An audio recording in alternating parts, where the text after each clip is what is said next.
Mike Isenberg is a mastermind when it comes to media, and that is because he's basically held every position from on the camera to producer to now agent. We're going to look at his career and have a lot of fun doing it. Currently, he is a TV talent agent with Napoli, the management group, which is one of the biggest and most powerful in the country. And he formerly was at ESPN. He was also a longtime producer with Fox Sports Detroit, and as we mentioned, was on camera as well as a local sportscaster. So he has all these experiences. We're going to talk about it. We're going to have a bunch of fun. And this is the On to Something podcast where we highlight inspirational aspects of those in media. And when you look, and as you see with Mike's career, there's a lot of inspirational elements to it. I'm Bryan Fenley, a national anchor for Fox Sports Radio. Mike, you have all of these clients that you're in charge of. To have the time to converse with me, it really is flattering. And one of the things that I want to start out here is when you talk about having different roles in parts of this business, not only are you working in television, but you've got 4 books out right now. And your latest one just came out a couple of days ago, If These Walls Could Talk, Boston Celtics. And you did this and you wrote this in conjunction with the 1981 NBA Finals MVP and Cedric Maxwell, who I believe is a childhood idol of yours. So explain the genesis of you putting this together. And then where do you do your best thinking for writing a book like this? Where does that come? Well, first of all, thanks for having me. I mean, I've enjoyed your podcasts for so long, and you've interviewed like half of the people I know. So, no, so I'm not a trained writer. And the first book I wrote was about my dad and his battle with pancreatic cancer. It was called The Longest Year, One Family's Journey of Love, Life, and Death. And that was a little bit different, obviously, because I lived it. And we started this franchise called If These Walls Could Talk. And I did one with a former play-by-play announcer for the Detroit Tigers. And I did one with Lomas Brown, who played for the Detroit Lions. Like you said, Max was my guy growing up. And the funny thing was that I grew up outside of Boston, and obviously everyone loves Larry Bird. I had a friend who said to me, you look like Cedric Maxwell. And I'm like, okay. So I'm in high school, I'm 6'3", I'm a white Jewish kid. I don't really get it. And he says, you're all arms, you're all legs. And so ever since then, he's been my guy. So when I was in college, I played basketball at Emerson College. I wore number 31. All of my emails and stuff, it's always 31. And so I was watching the 30 for 30 that ESPN did about best of frenemies with the Lakers and Celtics. And Max was, he's a phenomenal storyteller. I had met him a few years ago. He doesn't remember, but I met him. I introduced him to my son, took a picture, all that. And so I hit him up on Twitter and I said, listen, you should think about writing a book because your stories are great. He's talking about how he's giving James Worthy the choke sign and all this. So he sent me back a note. He says, I've thought about it. How would you position it? And I'm like, and I said, at the time, Tommy Heinsohn was still alive. But I said, other than him, you're really like the fabric from the Celtics. I mean, he got there in the late 70s. So he played with John Havlicek, JoJo White, Dave Cowens, all that. Played obviously with Larry Bird, Kevin McHale, Robert Parrish. Then he left with some controversy and he got welcomed back into the family and he became the color analyst on the radio. And he's been doing it for over 20 years. I said, so you go from Red Auerbach and Tommy Heinsohn to Kevin Garnett and Paul Pierce. And I said, I think you would have some great stories. And he did not let me down. That's for sure. So just for everybody to know, in order to get this book, the link is www.triumphbooks.com. And then you can type in the title of this book. So this came out, if I'm not mistaken, Mike, was it October 12th? So yes. This is, we're talking about just for folks to understand, this is just about a week from its release.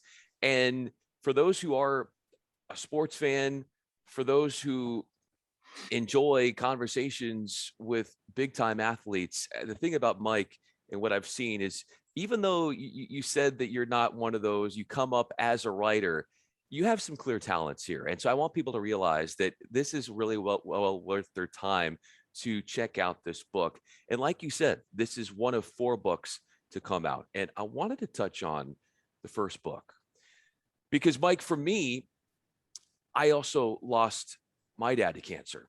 And so this was touching to me. I lost my dad to cancer when I was 16 years old after a 5-year brutal battle. And I know how much to this day your father means to you, and how he's affected you and how he's led to your determination in the business. When does your father's memories float up most in your mind Well, on a day?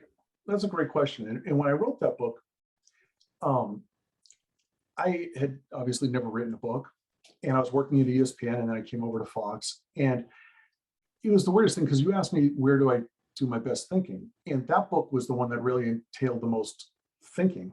And normally when you write a book, and I've never done this, but normally when you write a book, you write an outline, you pitch chapters, and if you're famous, like Mitch Albom or something, that's what they buy it off.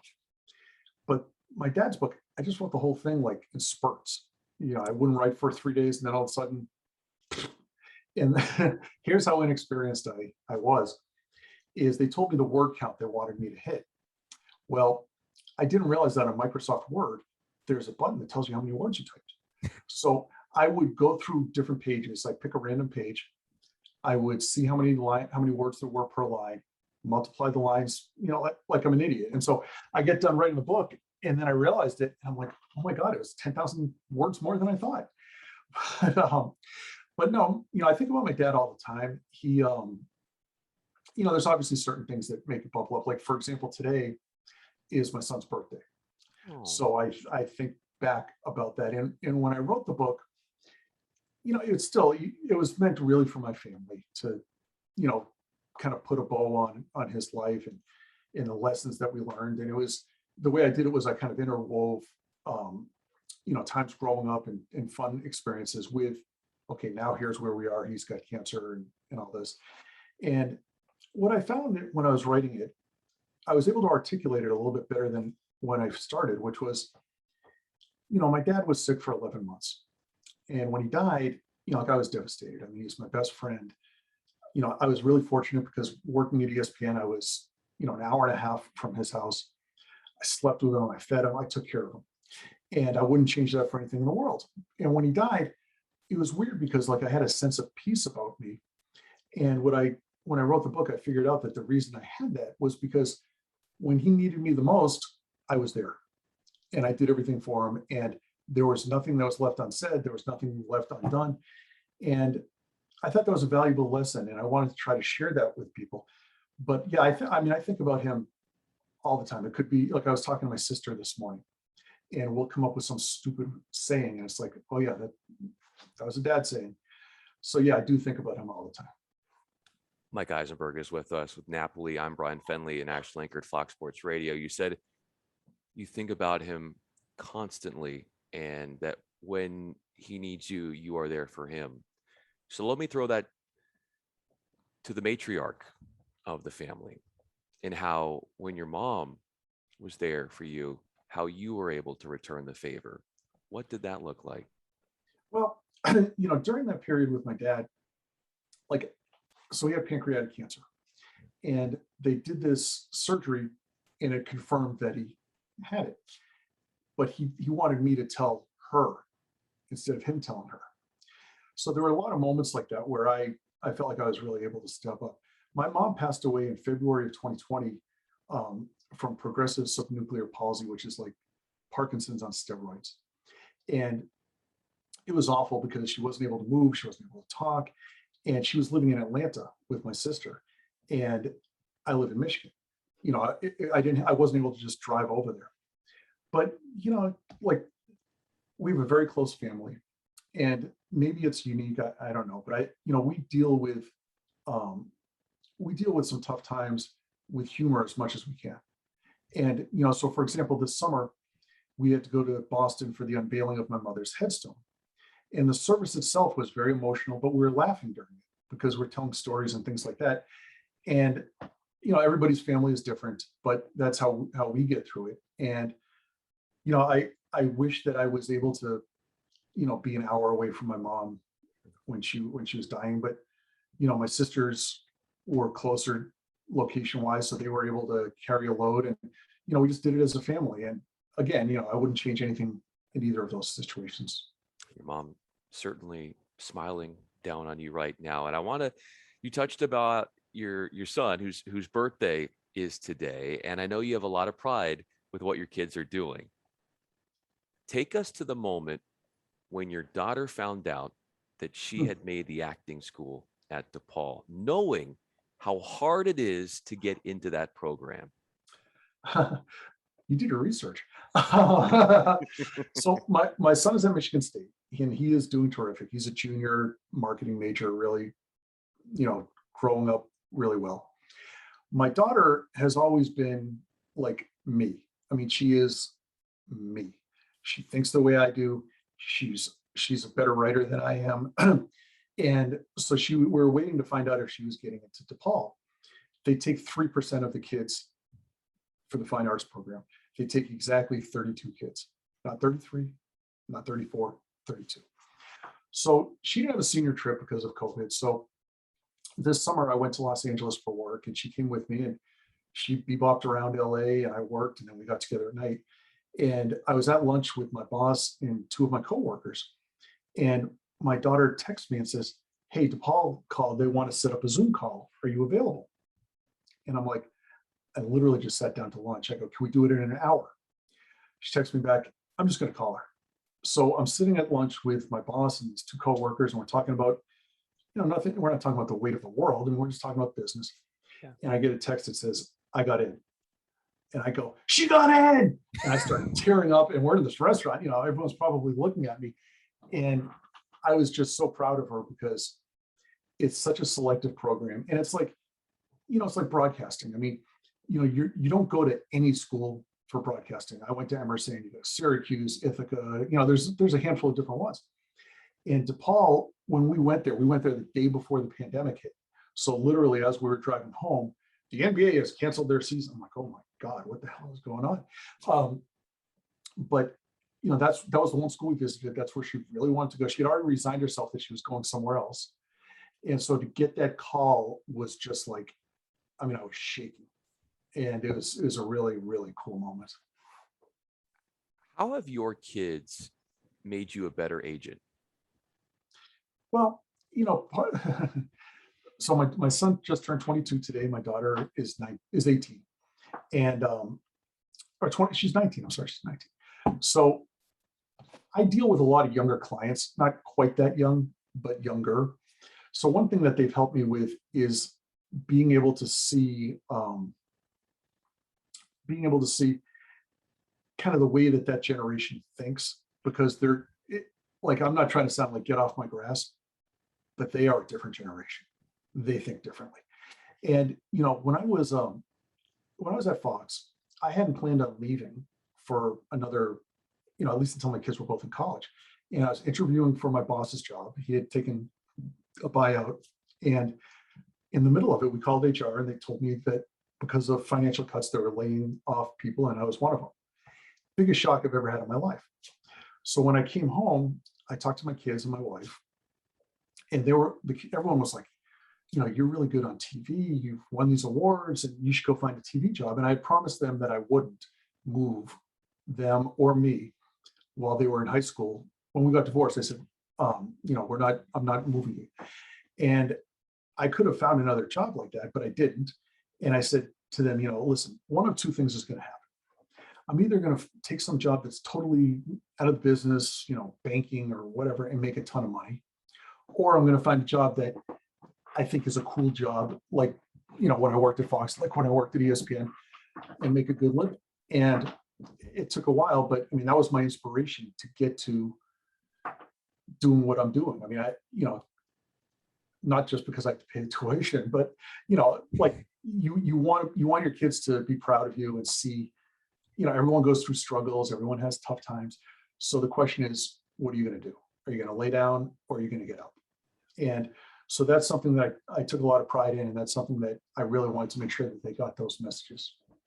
Mike Isenberg is with us with Napoli. I'm Bryan Fenley with Fox Sports Radio. Obviously, your kids, it goes without saying how proud they are of you, how inspired they are by what you are doing and what you continue to do in this business. So we mentioned what your son is doing. You mentioned what your daughter is doing, what you are doing currently right now.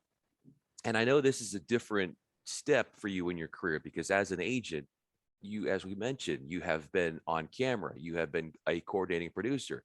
You started out at ESPN as a production assistant. So you have seen the business from so many different vantage points before you became an agent. But what were you missing before being an agent that you get in being one? Well, when I was working at Fox, I dealt with a lot of agents, some better than others. And, it's like there are some people that, they find out there's a job and they're calling you 20 seconds later, hey, I got the right guy for you. And so I never really had anticipated becoming an agent. And the way it happened was, like I said, I got laid off and I said, I'm going to start a company. I've always enjoyed finding talented people and helping them. I'm going to start a company where I critique people's work. So charge your rate, you send me an hour of video and I send you this big thing. Well, the first client I had said, you should be my agent. And I'm like, I am not going to become an agent. And she was so much passion for it and all this. And one thing led to another. And now I'm doing it. And I think that, I think that one of the things that really is important, I think in life, but in my job specifically, is to not be tone deaf. And, if someone is looking for something specific, if a TV station is looking for a Black male sportscaster, and I send them a blonde female sportscaster, my credibility is going to be shot. So one of the things that, and a lot of companies do that, by the way, but our agency, we do a really good job of trying to vet out, okay, what exactly are they looking for? And, you asked me what I was missing. So one of my favorite clients, one of my first clients, she's in Buffalo. She was in Elmira, New York. She had my job 25 years after me. Then she goes to Buffalo and she gets an interview for a job in Pittsburgh. And she didn't think she was going to get it. And, she was very like, oh, well, it's a good experience. And I have another year in my contract and all this. So she goes to Pittsburgh. She's flying back and the news director calls me and offers her the job. Wow. And I knew she was going to take it because we'd already talked about all the terms and stuff. So I stalked her flight online to find out when she landed. So the second she landed, I called her and I said, hey, how you said that was a really good experience? And she said, yeah. I said, well, you got the job.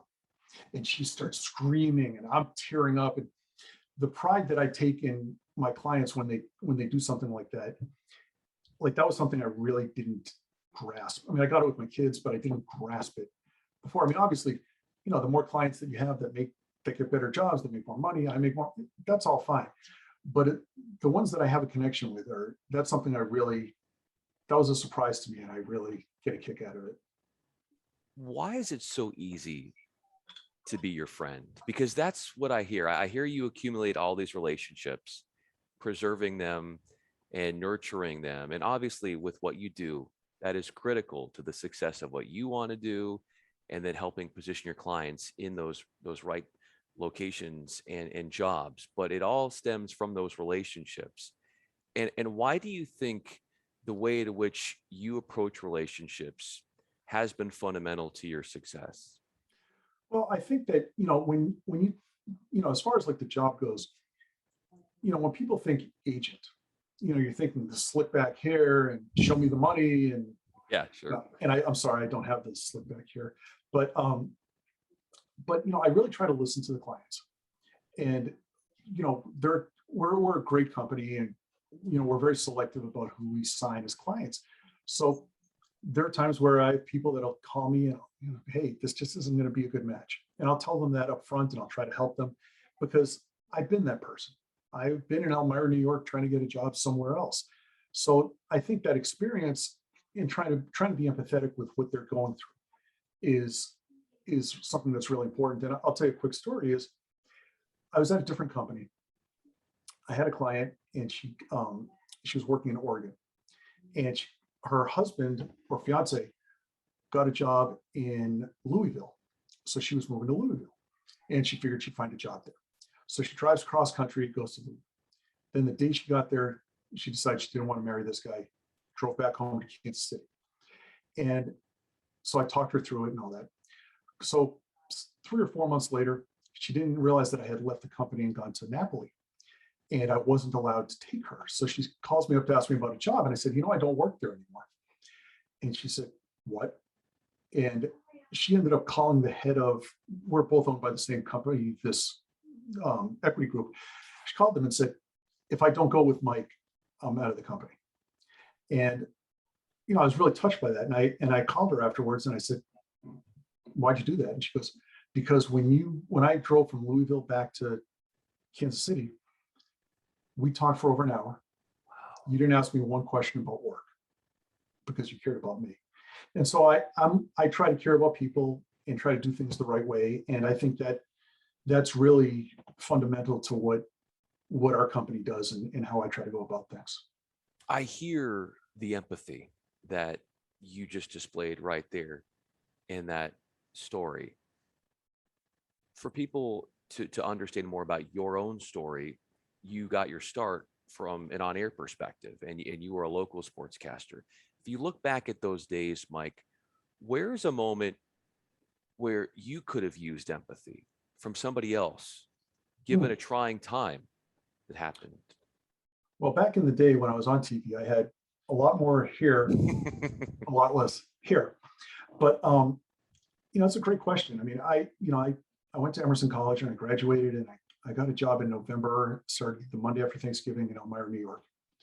And I didn't know anything about Elmira. I mean, it's a small little place upstate New York near Ithaca.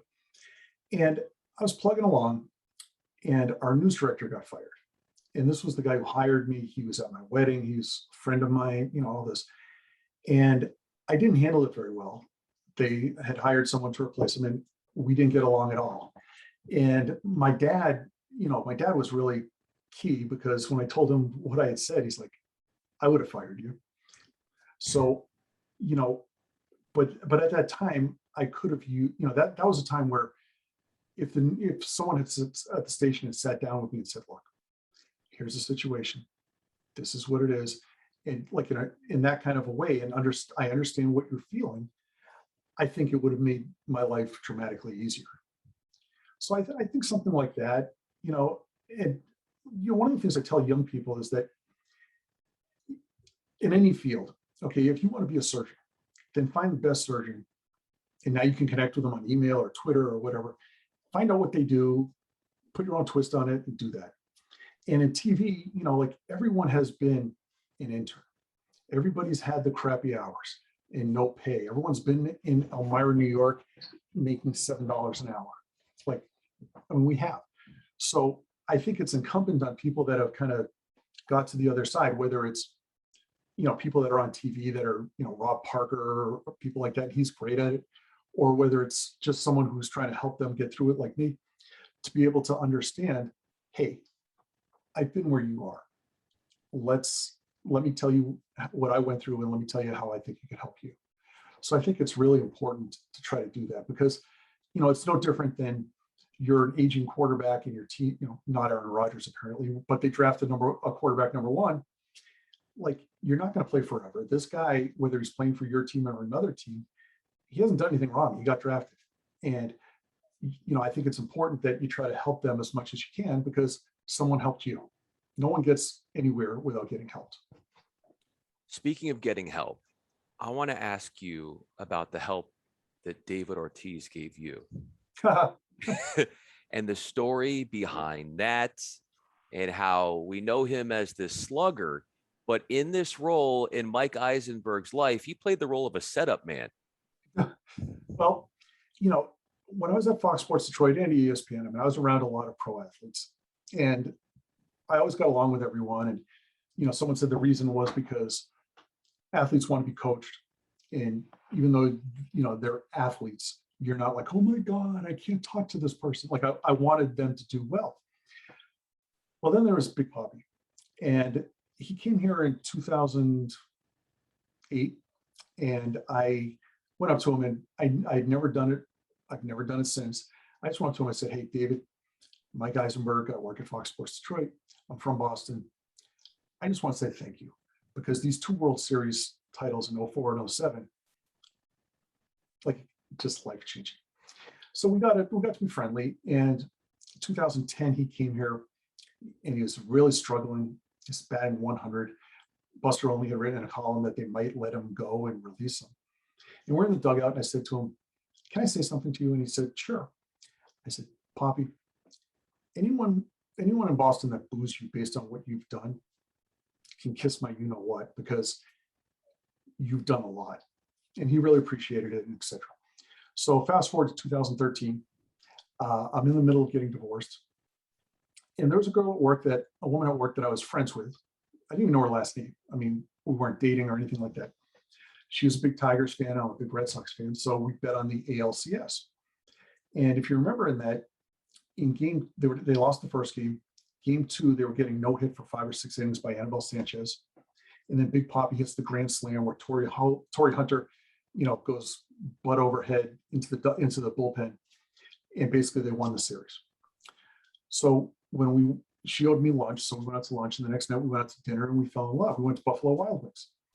So a year later, when I went to propose to her, I took her to Buffalo Wild Wings, and all the TVs went black, and there was snow on it, and Tigers baseball is brought to you, and all this. And "Hi, Katie, I'm David Ortiz.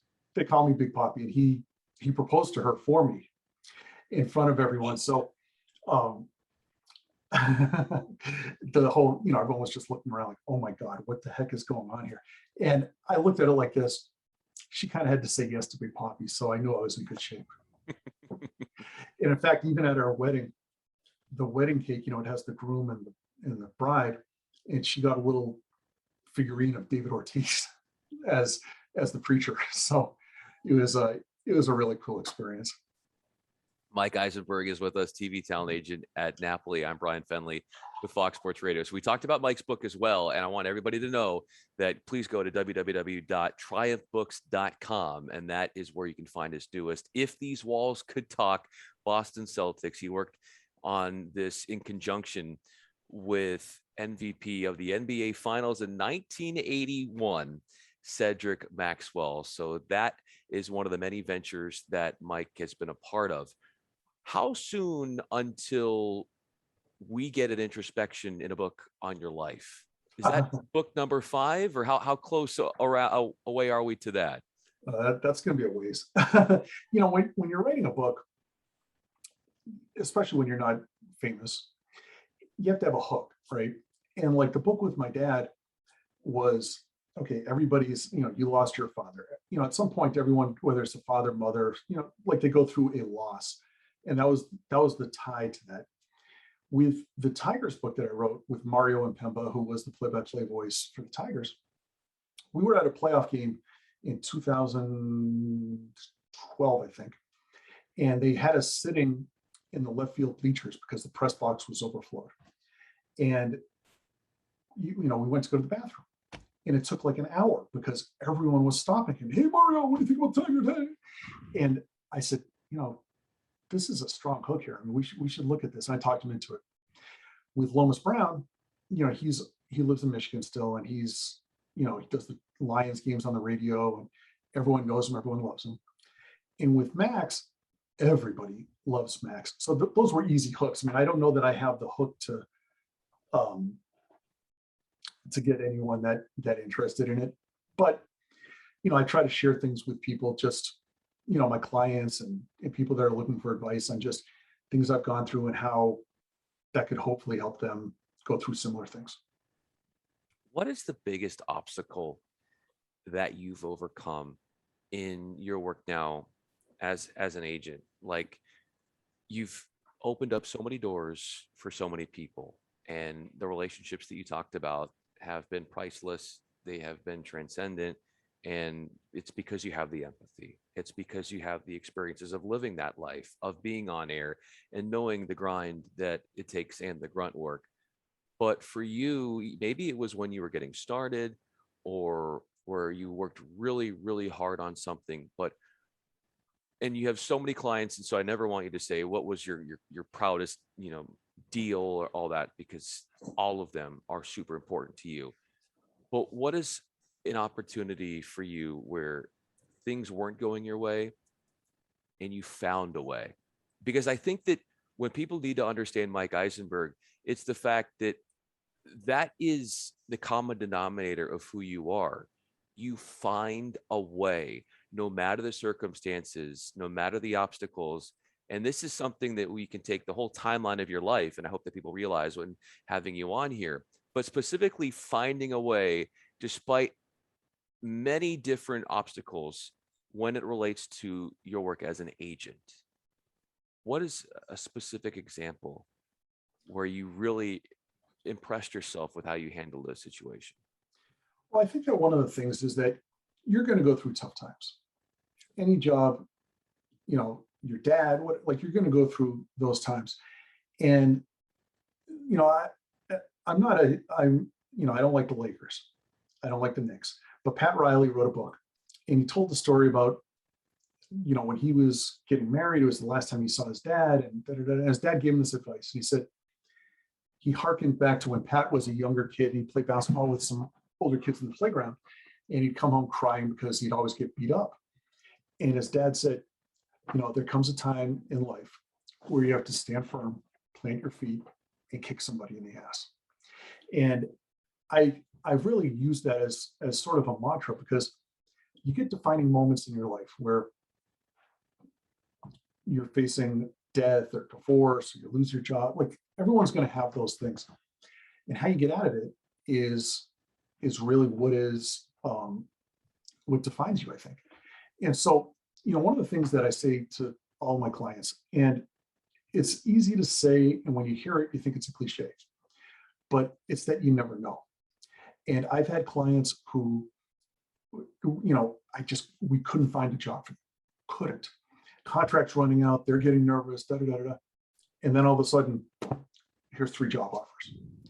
And a lot of that just comes from the relationships that, as a company, that we have, that I have, where I'm reaching out to a news director, maybe in Austin, and I'm saying, just checking in or whatever. And, the person says, hey, I'm looking for this. Oh, well, I have this. And so I take a lot of pride with, there's some people they can get a job like that. But the ones that grind for it, there's a certain level of appreciation, I think, that I have for them. And, to be able to see them succeed, it means a lot to me. And I get emotional because they're putting their faith in me. And in our business, you don't meet a lot of your clients. I mean, I live in Michigan. If I have a client in Colorado Springs. I've never been to Colorado Springs. Maybe one day I'll go there and, try to get out and meet them. But when they put their faith in me, I take that really seriously. And I say, when we have success, I take, I'm more proud of them, I think, than they are of themselves. So I think, that's just the way I try to look at things, and how to, how to value your trust in me. You're putting your career in my hands, someone you've never met. And I take a lot of pride in that. Mike Isenberg is with us. I'm Bryan Fenley. Final question for you, Mike. And it has been an honor. It's been a pleasure to have you here on the On to Something podcast. I'm with Fox Sports Radio. So, knowing where you are in your life and where you're positioned with Napoli, and knowing all the prior experiences that you had, and we discussed them from a little bit from the ESPN days to Fox Sports Detroit, where you did big things there, and then on camera as well as a local television sportscaster. So you've played all these different roles. What would a 10-year-old Mike Isenberg say if he knew how much you would have done or would do at your age today? See, I had it all planned out. I grew up in Boston. I was going to play for the Celtics. And then when I was done, I was going to be a sportscaster at WBZ TV, where I was an intern. I mean, it was set. And I remember when we were looking at colleges, my dad and I were on this tour, and everyone said, okay, the host said, okay, what does everyone want to do? Do you know what you want to major in, what you want to become? Everyone starts looking at their shoes and stuff. And and I didn't share the Celtics part, but like I knew exactly what I wanted to do.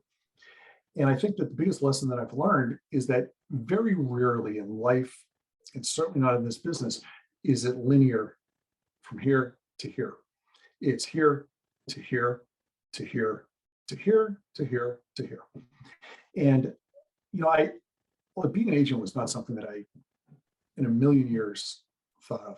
But I even go back to when I was in Elmira, I was looking for a job on TV, and my dad said to me, you should be a producer or a writer because you're a great writer. And like he's telling me to be a producer, he doesn't even know what a producer does. So I was kind of like, listen, I'm on TV, I'm on air. This is what I do. And of course, he ends up being right because that's where I had more success. So I think that the biggest lesson from that I would see, it's like the whole thing of like, if I knew then what I know now, and just in terms of, maybe you're going to get married, maybe you're going to get divorced, maybe someone's going to die, maybe like there's all this stuff that happens, and you don't know how it's going to happen. And obviously, you don't know how you're going to react until it happens. But I'm happy with the way everything turned out. I wouldn't say that I wouldn't change anything, but I'm happy with the way that everything has turned out. I work at a great company. I love the people I work with. It's the best boss I've ever had, all of that. I would have liked to play for the Celtics. I mean, let's be honest. I could have written the book myself. I wouldn't need Max to help. But I think just being able to kind of adjust to things on the fly. I mean, just in the last 2 years, did anyone know we were going to have a pandemic and we're going to be wearing masks and working at home? And you just never know what's going to happen. No matter how smart anyone thinks that they are, there's going to be something that you're not ready for. So I think just being able to adjust to that and being able to, kind of redefine yourself or at least redirect yourself, I think that's probably the biggest thing that I would take away. I would take away from this conversation that one of your core values is being prepared for whatever challenge lays in front of you. And no matter what it is, you seem to find a way to attack it and to accomplish it. And as you said, your career might not be linear, but no matter what has come your way, you have found a way to get a straight shot to success. Mike Isenberg with Napoli Management Group, TV agent, and I'm Bryan Fenley, an anchor at Fox Sports Radio. Before we finish up, I want everybody to know, get yourself a copy of Mike's latest book, If These Walls Could Talk, Boston Celtics. I don't care if you're a Boston sports fan or not. If you are a sports fan, indulge yourself in this great storytelling, and you can do it by going online at triumphbooks.com, and then or Amazon too. Or Amazon. So there's all sorts of different avenues to pick it up. Do it, and you really enjoy the conversation and the storytelling, as I did with you, Mike. And I really, really appreciate your time. And thank you so much for sharing your inspiring story. Bryan, thanks very much. I mean, you do these podcasts, and I haven't seen all of them, but I've seen several of them. And, you do a great job interviewing people. You pick different backgrounds of people. And, I think that what I take away from not actually doing it, but just watching these is, like I mentioned, you've had a lot of my friends on as, producers in different roles. And it's just cool to hear different perspectives about things instead of just, hey, I want to be on TV, I'm on TV, I'm really cool, etc. So I appreciate everything that you do, and I'm really honored to be on the show.